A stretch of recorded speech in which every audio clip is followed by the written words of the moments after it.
Jackson Carter, a wealthy and charismatic real estate mogul in Atlanta, lived what appeared to be a dream life, a sprawling estate, high-profile connections, and a loving marriage to Sarah, a respected detective. Together, they were the epitome of success and stability. But beneath the polished veneer of their seemingly perfect union lurked a web of lies, greed, and betrayal that neither of them could escape. When Sarah uncovered Jackson's deeply hidden money laundering operation, an empire built on deceit and crime, she was faced with a harrowing decision: protect the man she loved or uphold her oath to justice.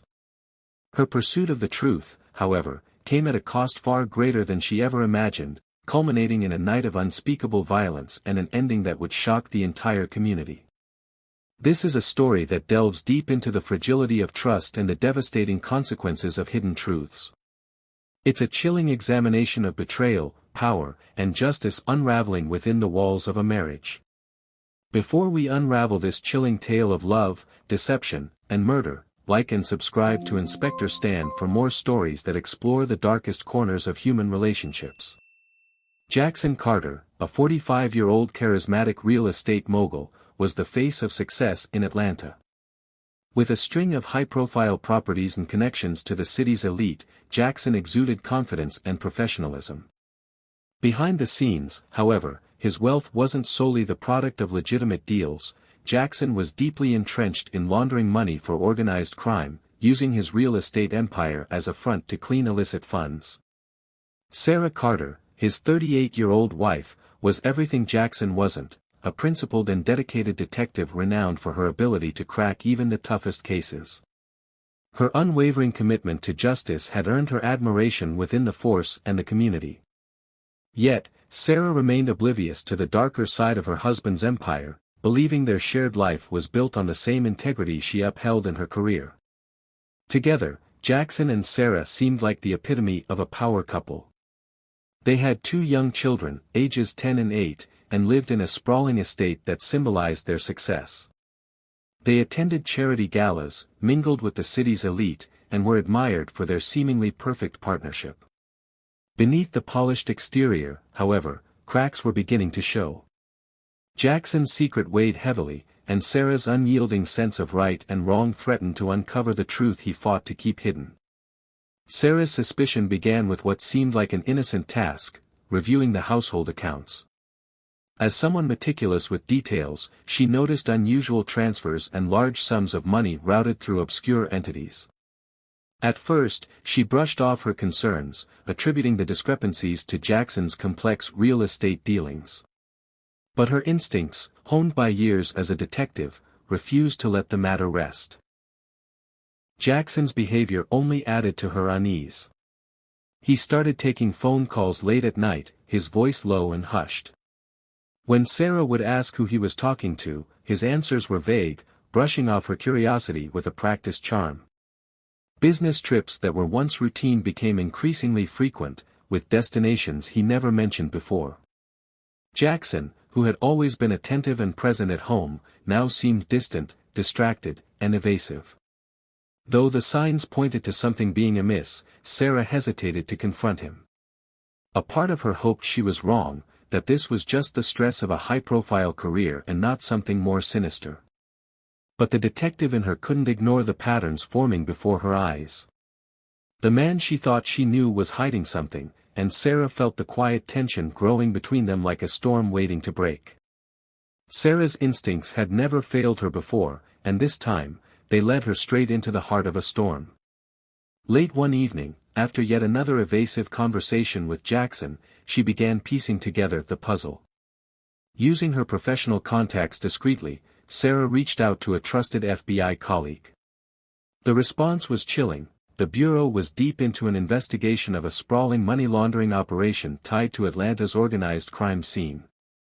And Jackson's name was now on their radar. The revelation shook Sarah to her core. Her husband wasn't just skirting the edges of legality, he was neck-deep in a world she had sworn to fight against. But instead of retreating, she resolved to act. Knowing the stakes, the FBI proposed a covert partnership. Sarah would gather evidence from within her own home, risking everything to bring Jackson to justice. The first breakthrough came late one night while Jackson was out. Armed with nothing but her resolve, Sarah entered his home office, her hands trembling as she opened locked drawers and rifled through files.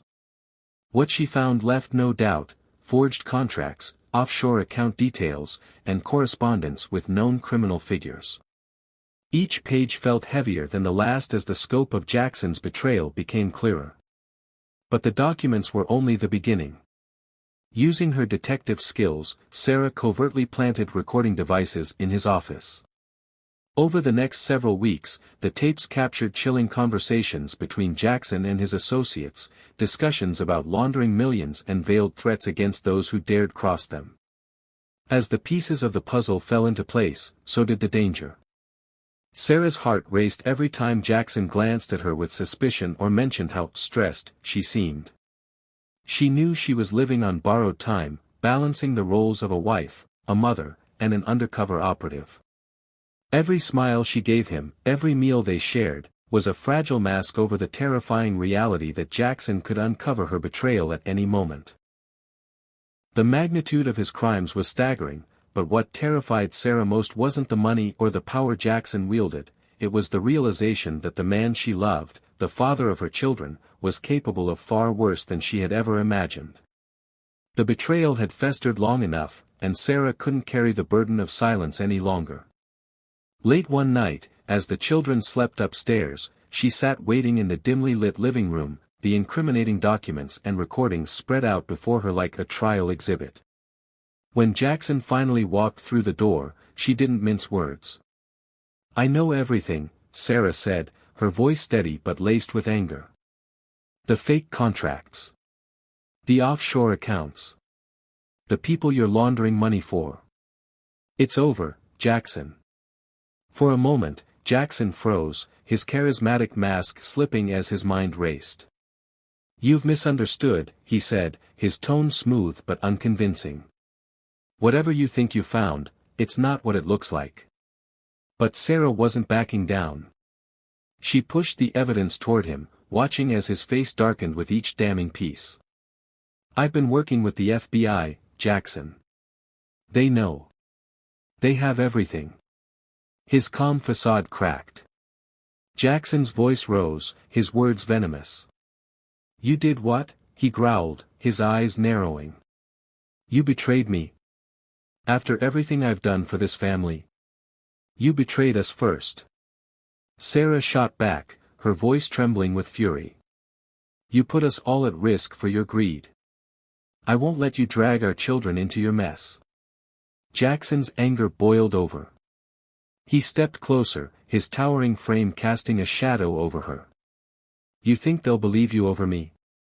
A cop's wife accusing her husband, a respected businessman, of crimes she can't even begin to understand?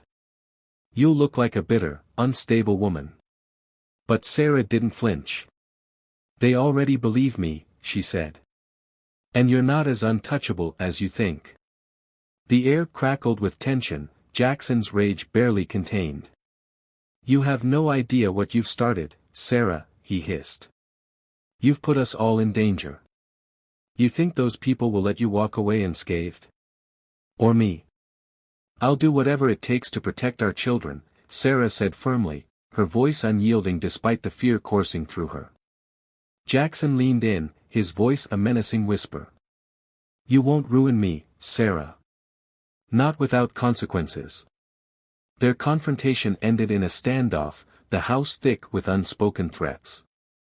As Jackson stormed out, slamming the door behind him, Sarah realized she had crossed a line from which there was no return. The man she had trusted with her life and her family was now a dangerous adversary, and the fight for justice had become a fight for survival. On the evening of July 15, authorities believed Jackson Carter, a prominent real estate mogul, lured his wife, Sarah Carter, to their secluded lake house under the guise of reconciliation. Phone records show Jackson contacting Sarah multiple times earlier that day, convincing her to meet and discuss the future of their marriage amid ongoing tension surrounding her involvement with the FBI. According to evidence uncovered during the investigation, the couple's discussion quickly escalated into a heated argument. Sarah, a dedicated detective, had been gathering evidence of Jackson's involvement in a complex money laundering scheme tied to organized crime. Witnesses reported Sarah expressing her intent to hand over her findings to federal authorities, a decision that allegedly enraged Jackson. Forensic analysis at the lake house reveals that during the confrontation, Jackson struck Sarah with a heavy fireplace poker, rendering her unconscious. Blood spatter patterns in the living room confirmed that Sarah sustained a severe head injury. Investigators believe that Jackson, driven by desperation to protect his empire and reputation, dragged Sarah's body to the workshop located behind the house. In what authorities have described as a chilling and methodical act, Jackson used tools from the workshop to dismember Sarah's body. Evidence from the scene, including traces of blood and DNA on a saw recovered from the property, corroborates this grisly act. Over the next several days, Jackson reportedly transported the remains in garbage bags to various remote wooded locations across Georgia, disposing of them to hinder recovery efforts. Jackson returned to the lake house after each trip to clean the crime scene meticulously. Investigators found traces of bleach and other cleaning agents in significant quantities. Despite his efforts, forensic teams identified minute traces of blood in cracks in the flooring and under the furniture, tying the crime to the location. The chilling discovery of Sarah's remains weeks later, scattered across multiple sites, set off a full-scale investigation into Jackson Carter's activities. Surveillance footage from nearby areas captured his vehicle on routes leading to the disposal sites, adding to the mounting evidence against him. The crime sent shockwaves through the community, tarnishing the reputation of a man once celebrated for his success and charm. Investigators pieced together the harrowing details of Sarah Carter's murder through a combination of forensic evidence, witness testimony, and Jackson Carter's own missteps. The investigation took a pivotal turn when a hiker discovered human remains wrapped in plastic in a wooded area outside Atlanta. Forensic analysis confirmed the remains belonged to Sarah Carter, missing for weeks. The manner of dismemberment pointed to the use of professional-grade tools, which investigators tied to equipment found at the Carter's lake house. When the FBI joined the case due to Sarah's involvement in their money laundering investigation, agents reviewed her case files and uncovered recordings and notes that implicated Jackson. They discovered Sarah had been gathering damning evidence against her husband, including financial documents and recorded conversations. The timeline suggested Jackson's mounting desperation as Sarah closed in on exposing him. Surveillance footage near the lake house and the disposal sites became a critical piece of evidence. Jackson's vehicle was captured multiple times traveling to remote areas late at night. Cell phone tower pings corroborated his movements, placing him at the disposal sites on key dates. Witnesses from a nearby gas station also reported seeing Jackson purchasing cleaning supplies and garbage bags, receipts for which were later found during a search of his home. Forensic teams uncovered bloodstains at the lake house despite Jackson's thorough cleaning efforts. Advanced luminol testing revealed blood splatter consistent with a blunt force trauma event in the living room. Traces of Sarah's DNA were also found in the workshop, along with blood on the blade of a saw recovered from the property. Faced with mounting evidence, authorities obtained an arrest warrant for Jackson Carter.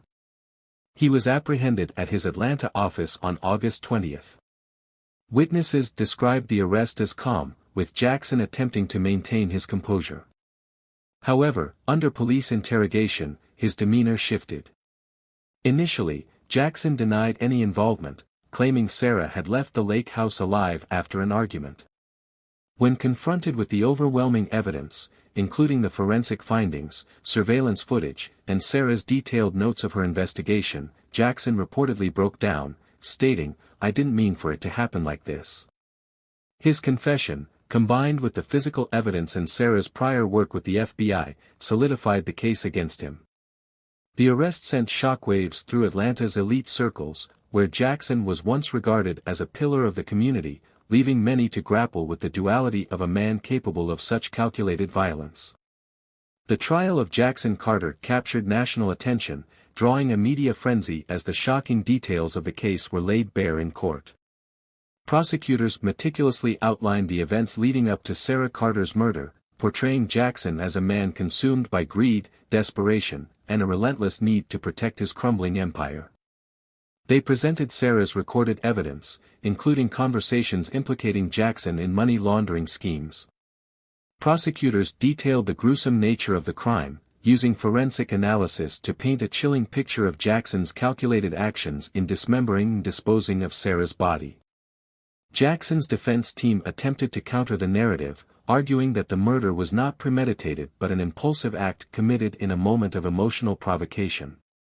They emphasized Jackson's claims of feeling betrayed by Sarah's cooperation with the FBI and argued that her threats to expose him pushed him into a state of irrational panic. The defense sought to portray Jackson as a man driven to his breaking point rather than a cold-blooded killer. However, the prosecution dismantled the defense's arguments, highlighting Jackson's deliberate actions before and after the murder. Evidence of his efforts to lure Sarah to the lake house, the tools used to dismember her, and the careful disposal of her remains illustrated a clear pattern of premeditation. The prosecution also leveraged Jackson's history of manipulation and greed to emphasize his motives. The courtroom was packed as the jury delivered its verdict. After deliberating for less than a day, they found Jackson Carter guilty of first-degree murder and multiple counts of money laundering. The judge sentenced Jackson to life in prison without the possibility of parole, ensuring he would never again walk free. The trial's conclusion brought some semblance of closure to Sarah's grieving family and colleagues, though the scars of the tragedy lingered. The case became a stark reminder of the dangers of unchecked ambition, betrayal, and the devastating consequences of living a double life. For the community, Jackson Carter's downfall marked the end of an era, and a cautionary tale for those who thought their secrets would never see the light of day. This story serves as a chilling reminder of how unchecked ambition and betrayal can spiral into devastating tragedy. Jackson Carter's rise and fall illustrate the perilous cost of living a double life, and Sarah's courage to stand for justice, even at great personal risk, underscores the profound dangers of exposing the truth when trust has been shattered. Could Sarah's death have been prevented if she'd approached the situation differently, or was her tragic fate inevitable in the face of such unchecked greed? What would you do when loyalty clashes with the pursuit of justice? If this haunting tale left you questioning the boundaries of trust, ambition, and betrayal, like and subscribe to Inspector Stan for more gripping stories that explore the darkest corners of human behavior. Don't miss the next shocking story. Subscribe now.